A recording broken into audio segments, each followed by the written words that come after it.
कातिल ने किस सफाई से धोई है आस्तीन, उसको खबर नहीं कि लहू बोलता भी है। आज हम आपको जिस इंसान की कहानी बताने जा रहे हैं, मेरठ में जन्मे गजलकार इकबाल अजीम ने यह नज्म शायद उसके लिए ही लिखी थी। वो शख्स जो लगभग 11 सालों से जेल की सलाखों के पीछे कैद था, वो एक दिन अदालत को खत लिखता है कि मैं कुछ दिन के लिए कालकोठरी से बाहर आना चाहता हूं। मेरे बच्चे हैं जो 18 साल के हो चुके हैं, उन्हें कई सालों से नहीं देखा है। उन्हें जी भर कर देखना चाहता हूं, अपने परिवार से मिलना चाहता हूं। आप कुछ दिन के लिए मुझे बाहर भेज दीजिए। जब जज साहब को यह चिट्ठी मिली तो वो सोच में पड़ गए कि इस अपराधी को जेल से बाहर निकाला जाए या नहीं। दरअसल उसने जो जुर्म किया था वो बहुत भयानक था। उसके जुर्म ने पूरे देश को हिलाकर रख दिया था। कैदी की तरफ से कोर्ट को ऐसी चिट्ठी लिखने की खबर जब अखबारों में छपती है तो लोगों को फिर से हत्या की वो वारदात याद आ जाती है। लोग सोचने पर मजबूर हो जाते हैं कि किसी को इतना प्यार करने के बावजूद कोई ऐसी हरकत को कैसे अंजाम दे सकता है। नमस्कार, आप देख रहे हैं एनबीटी ऑनलाइन और मैं हूं सिद्धार्थ प्रकाश। आज आपको सुनाऊंगा देहरादून में 12 साल पहले हुए उस हत्याकांड की कहानी जिसने सनसनी मचा दी थी। देहरादून का एक इलाका है प्रकाश नगर। यहां रहने वाले 38 साल के राजेश गुलाटी की पत्नी अनुपमा करीब 57 दिनों से लापता थी। 17 अक्टूबर 2010 से गायब अनुपमा का कोई सुराग नहीं लग रहा था। राजेश सॉफ्टवेयर इंजीनियर था और उसके 2 जुड़वा बच्चे थे, एक बेटी और एक बेटा, उम्र यही करीब 7-8 साल। राजेश पत्नी के ना मिलने से परेशान रहने लगा था। वो अपने माता पिता और ससुराल के लोगों से भी दुख बयां करता रहता था। दिल्ली में रहने वाला राजेश का साला एसके चौधरी 11 दिसंबर को देहरादून आता है। वो बहनोई से कहता है कि अनुपमा को गायब हुए इतने दिन बीत चुके हैं, हमें पुलिस थाने में चलकर शिकायत दर्ज करानी चाहिए। पुलिस जरूर हमारी मदद करेगी। राजेश गुलाटी इसके लिए तैयार हो जाता है। वो नहाने के लिए बाथरूम जाता है। वहीं साला एसके सोफे पर बैठकर इंतजार करता है। इसी बीच एसके के मोबाइल फोन पर एक मैसेज आता है। मैसेज उसकी लापता बहन अनुपमा का था। लिखा था, भैया अब तुम मेरा इंतजार मत करो, मैं कभी लौट कर नहीं आऊंगी। राजेश जैसे ही बाथरूम से बाहर आता है, एसके तुरंत उसे अनुपमा का मैसेज दिखाता है। वो कहता है कि इतने दिनों तक अनुपमा का फोन बंद था, अब अचानक उसका मैसेज आया है, कुछ गड़बड़ लग रही है। राजेश कहता है, मैं पहले से ही कह रहा हूं कि अनुपमा हम लोगों से नाराज होकर घर छोड़कर गई है और वो इतना नाराज है कि वापस नहीं लौटना चाहती। लेकिन तुम परेशान मत हो, वो जल्दी वापस लौटकर आ जाएगी, इसलिए अब हम थाने नहीं चलेंगे। इस पर साला कहता है कि नहीं, अब हमें थाने जरूर चलना चाहिए। हम पुलिस वालों को अनुपमा का मैसेज दिखाएंगे।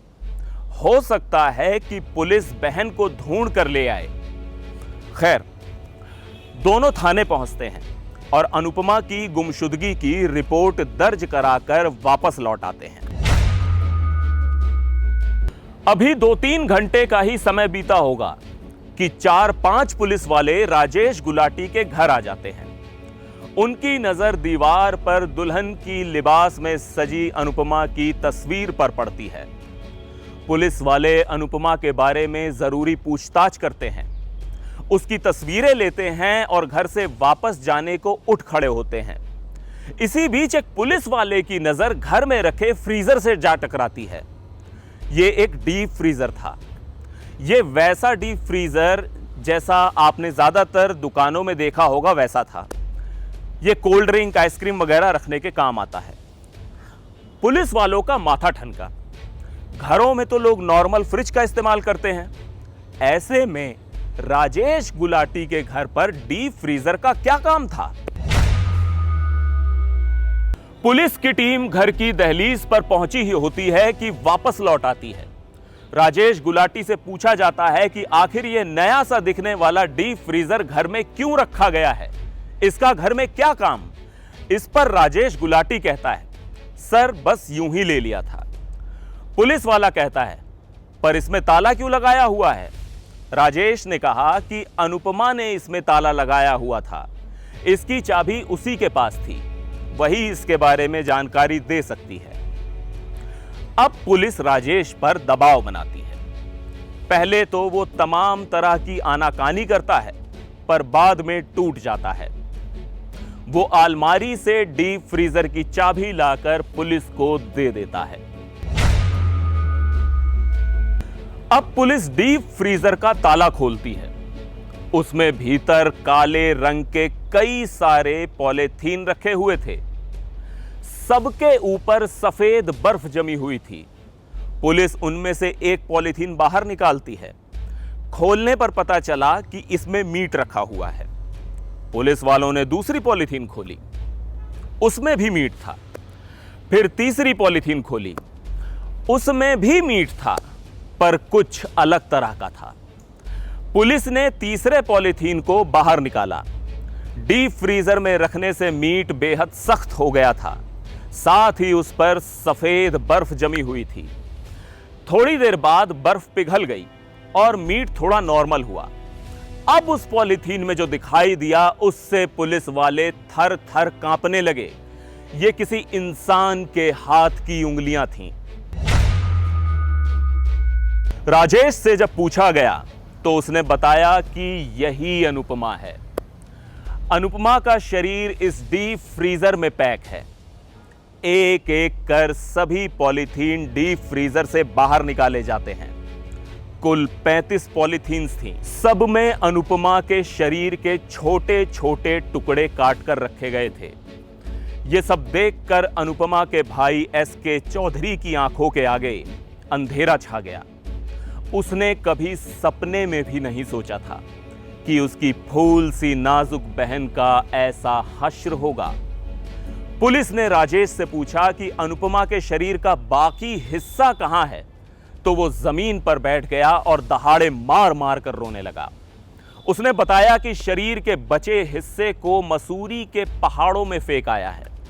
राजेश ने अपनी खूबसूरत बीवी अनुपमा के साथ ऐसा सुलूक क्यों किया, उसने खुद पुलिस वालों को पूरी दास्तान बयान की। 1992 में राजेश गुलाटी दिल्ली में पढ़ाई कर रहा था। वो एमसीए कर रहा था। अनुपमा पटेल भी उसी कॉलेज में पढ़ती थी। पढ़ाई के दौरान दोनों की नजरें चार हुई और उन्होंने शादी करने का फैसला कर लिया। दोनों की जाति अलग थी। उन्हें लगा शायद घर वाले शादी के लिए तैयार नहीं होंगे। इस बीच पढ़ाई पूरी हो गई और राजेश गुलाटी को अमेरिका में सॉफ्टवेयर इंजीनियर की नौकरी मिल जाती है। वो अनुपमा को साथ लेकर अमेरिका चला जाता है। 10 फरवरी 1999 यही वो दिन था जब दोनों शादी कर सेटल्ड हो जाते हैं। अनुपमा ने भी एमसीए किया था, इसलिए उसे भी आसानी से नौकरी मिल जाती है। दोनों की जिंदगी सुकून से कटने लगती है। दोनों के घर वाले उनकी शादी पर मुहर लगा देते हैं। इस बीच अनुपमा जुड़वा बच्चों की मां बन चुकी होती है। 2 बच्चे एक साथ पैदा होने के बाद राजेश और अनुपमा को उनकी परवरिश में काफी दिक्कतों का सामना करना पड़ रहा था। अनुपमा के कहने पर राजेश वापस हिंदुस्तान लौट आता है। अनुपमा अपने दोनों छोटे बच्चों को लेकर दिल्ली में अपने मां बाप के साथ रहने लगती है और राजेश नौकरी तलाशने लगता है। कुछ दिनों बाद ही कोलकाता की बड़ी कंपनी में उसकी जॉब लग जाती है। राजेश अब कोलकाता में रहने लगता है और अनुपमा दिल्ली में रहकर बच्चों की परवरिश करती है। कोलकाता में राजेश जिस सोसाइटी में रहता था, बगल में रहने वाली एक खूबसूरत महिला पर उसका दिल आ जाता है। धीरे धीरे दोनों के बीच प्रेम कहानी शुरू हो जाती है। कहते हैं इश्क और मुश्क छुपाए नहीं छुपते। कुछ समय बाद राजेश के कारनामों की भनक अनुपमा को भी लग जाती है। वो गुस्से में आग बबूला होकर कोलकाता धमक पड़ती है। राजेश के फ्लैट पर पहुंचकर अनुपमा ने जमकर हंगामा किया। बात पुलिस थाने तक पहुंची, मुकदमा दर्ज हुआ और कोर्ट में केस हो गया। कोर्ट ने फैसला दिया कि राजेश अपनी पत्नी और दोनों बच्चों की परवरिश के लिए हर महीने 20,000 रुपए देगा। कोर्ट में राजेश और अनुपमा आपस में समझौता करते हैं कि बीती बातों को भूलकर नए सिरे से अपनी जिंदगी की शुरुआत करेंगे। राजेश कोलकाता छोड़ देता है। अब वो देहरादून की किसी कंपनी में नौकरी करने लगता है। अनुपमा भी यहां बच्चों के साथ रहने लगती है। वैसे तो उनकी जिंदगी खुशहाल चल रही थी, पर अनुपमा के दिल और दिमाग में राजेश की बेवफाई का दाग रह गया था। वो उस पर शक करने लगी थी। इस मुद्दे को लेकर उनके बीच आए दिन तकरार होने लगी। बात हाथापाई तक पहुंच जाती थी। 17 अक्टूबर 2010 रात में दोनों बच्चे सो चुके थे। राजेश और अनुपमा के बीच फिर झगड़ा शुरू हो गया। जमकर मारपीट हुई। इसी दौरान आवेश में आकर राजेश अनुपमा को जोरदार धक्का दे देता है। धक्का लगने से अनुपमा का सिर बेड से जा टकराता है और वो तुरंत बेहोश हो जाती है। आधे घंटे तक उसे होश नहीं आया।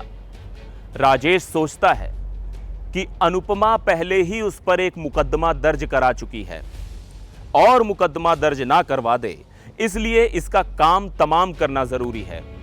वो घर में रखी रुई ले आता है और अनुपमा के मुंह में ठूंस देता है। आखिरकार दम घुटने से अनुपमा की मौत हो जाती है। राजेश ने अनुपमा के शव को उठाया और बाथरूम में रख दिया। वो रात भर सोचता रहा कि आखिर लाश को कैसे ठिकाने लगाए।